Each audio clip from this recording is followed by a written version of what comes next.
rápido. Presentación de la cero, socialización y presentación de la 002. Estamos presentes al profesor Ciro González, que es el director de la escuela, la persona que le llevaba el SENAE, la que es la procesadora de la escuela, y dos alumnos de sexto grado.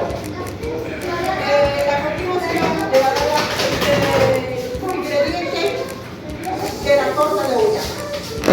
Ahora les presentaré los ingredientes que utilizaremos para elaborar esta torta de olla.